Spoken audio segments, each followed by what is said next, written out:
I have been reflecting upon the events which took place during our visit to Whirlwind. If you have a moment, I would share my conclusions with you. Please, bear with me. When the Sahagin elder summoned Leviathan, he employed the power we have come to know as the Echo, though I cannot well explain the how of it. It would seem he became immortal in so doing. When the Admiral subsequently slew him, his spirit emerged from his lifeless flesh, a consciousness shorn of physical form. Thus transfigured, he took up residence in the body of his minion with the ease of a man donning a favorite glove. Long have I known that the Echo allows one to pass through the walls of a man's soul, but never did I imagine that it could free us from our own flesh, nor less that our souls could then occupy the next corporeal vessel to take our fancy. It was of this that Elizabeth spoke, an existence which knows neither cessation nor oblivion. And yet, though the Sahagin had mastered his gift and thereby become immortal, he was by no means invulnerable. As we both bore witness, he was ultimately absorbed into Leviathan. And the import of this observation?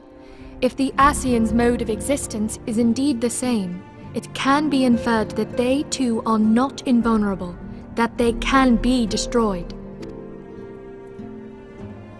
There exists a legend which tells of souls who are reborn upon the cusp of each umbral calamity, that they might stay the encroaching darkness.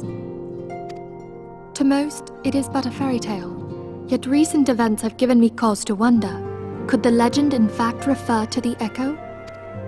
Much and more yet remains unknown, but I am confident that all will become clear in time.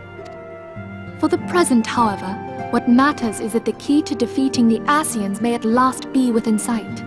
With Urianger's aid, it is my hope that I shall fathom this matter ere long.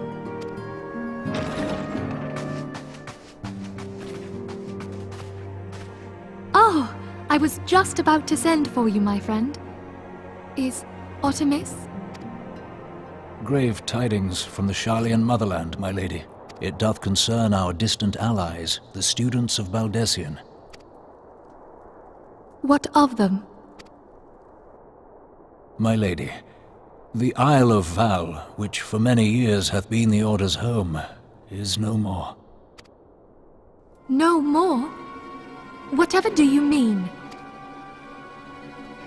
I relate only that which hath been conveyed unto me by our agents. An etheric wave of the highest magnitude was recorded in the region. Soon thereafter, 'twas observed that the isle had ceased to be. 'Tis postulated that a magic was evoked, like in power to Ultima. 12 preserve.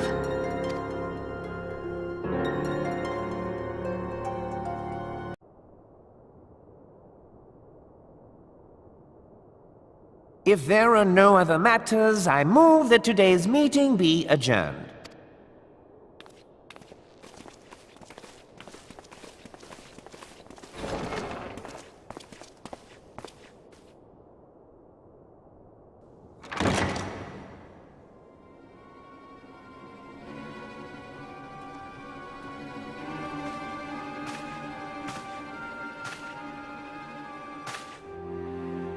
It is done, my lord.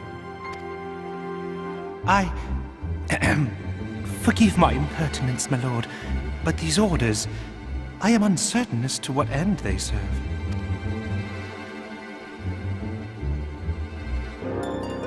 Revolution.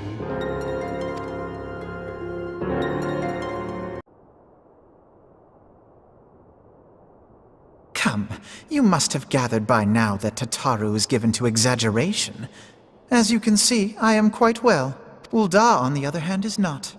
This riot was anything but an isolated incident. There is a restlessness in the air. Tensions long simmering are at last threatening to boil over.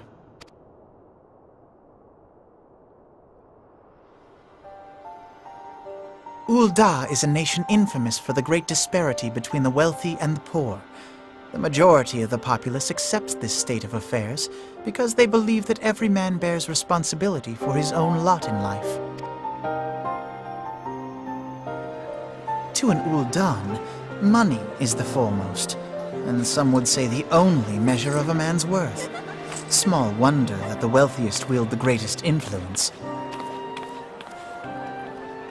So where do the refugees fit into this social hierarchy? What place is there for those who fled Alamigo and the destruction of the Calamity? Plainly, there is none.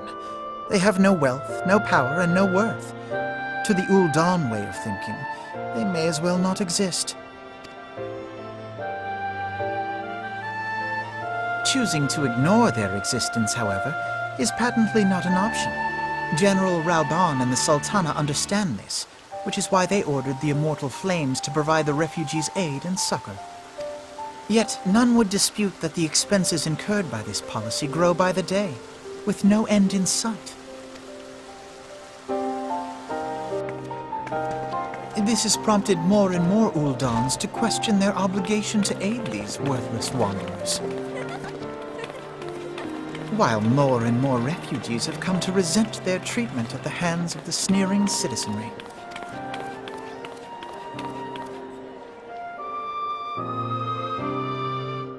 The manner of Lord Lolorito's refusal to grant the Domans asylum bespoke a disdain for all refugees, an attitude shared by the rest of the monetarists.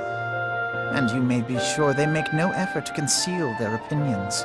It was only a matter of time before the refugees united in protest, nor is it any surprise that some among them would ultimately resort to violence.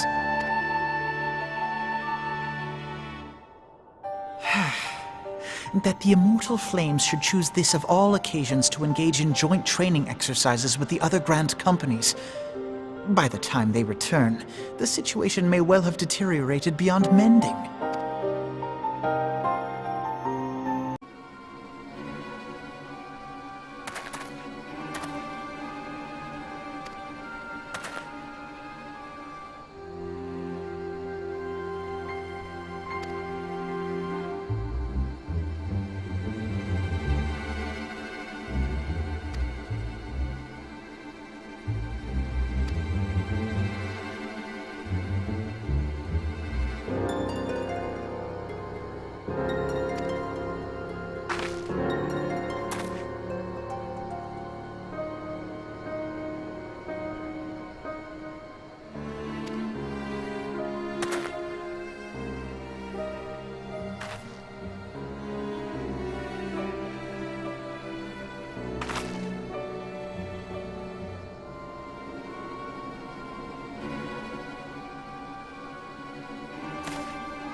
Commander Swift has kept us apprised of your recent activities.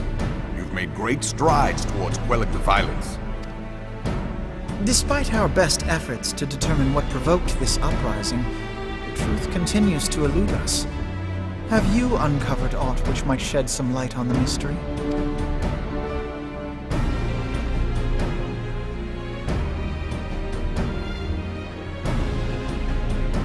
This information does not leave this room. The Syndicate's decision to reject the Doman refugees' appeal for asylum had lasting repercussions. A number of those displaced by the Calamity claimed it was proof of a policy of discrimination. Together with a group of Alamigan refugees, they organized a series of demonstrations to protest against the Sultanate. Demonstrations which became heated, but did not descend into violence. Until a certain incident served as a call to arms. A unit of brass blades sent to supervise a demonstration loosed arrows upon unarmed protesters.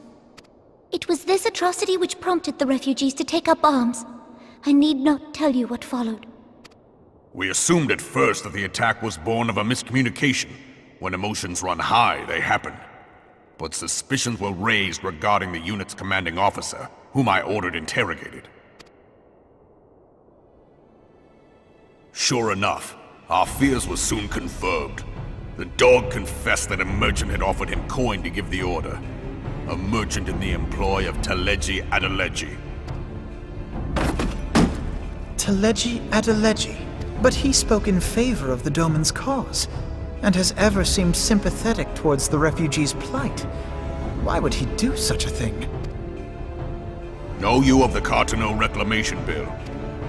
It is a proposal to annex the Cartano Flats so that refugees may establish permanent settlements. When last I looked, that was disputed territory. Aye. Some might even call it a battlefield.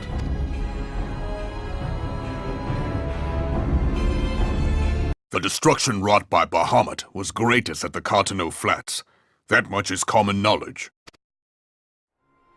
What is less well known is that his rampage laid bare ancient Allagan ruins, of which no record existed. There are certain differences of opinion as to how these ruins should be handled, which is why each nation maintains a military presence in the region to this day. Yet differ though we may, we are still allies. Therefore, in the interest of preserving the Eorzean alliance, we have reached an agreement. Any conflict which may arise during the course of military exercises in the region shall have no bearing on relations between our nations. In full knowledge of this delicate state of affairs, Teleji Adeleji proposed the Cartano Reclamation Bill, a shameless bloody ruse which stands to benefit him in but one conceivable way. If successful, he will gain control over the disputed territory under the guise of assisting in the resettlement effort. And you can be sure he'll build an orphanage next to every Allagan ruin.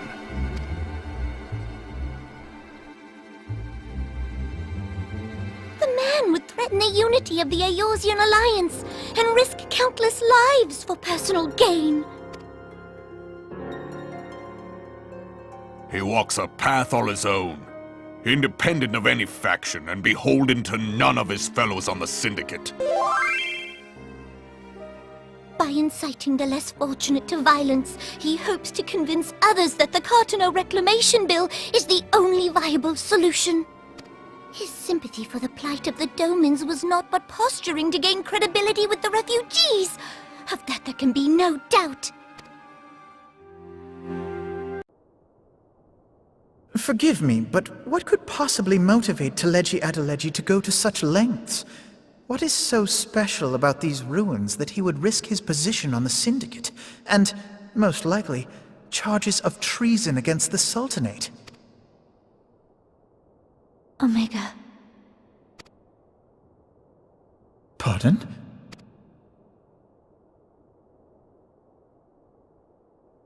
An Allagan monstrosity, not unlike the Ultima weapon. Mayhap larger, we know not.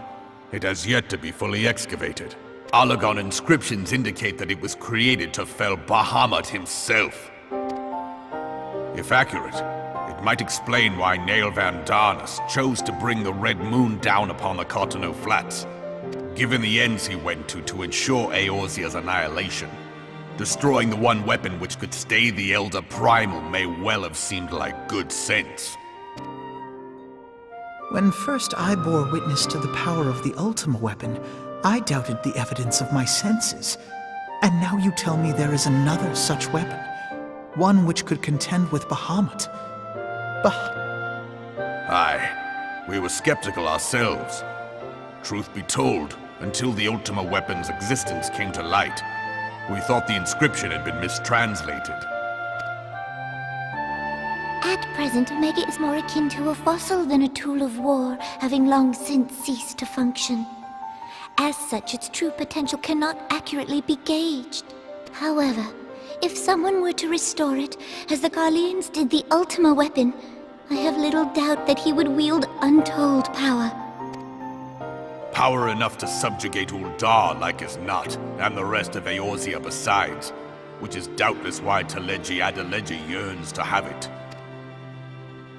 That he should aspire to world domination. He who has ever walked 2 paces behind Lord Lolorito in matters of commerce.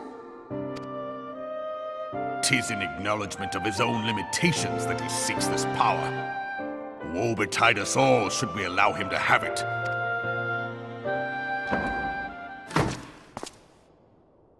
Pray waste no time chasing rats. Only a fool would believe that secrets can be kept in Uldah. It would seem the implications of the Sultanate's refugee problem are rather more far-reaching than we assumed.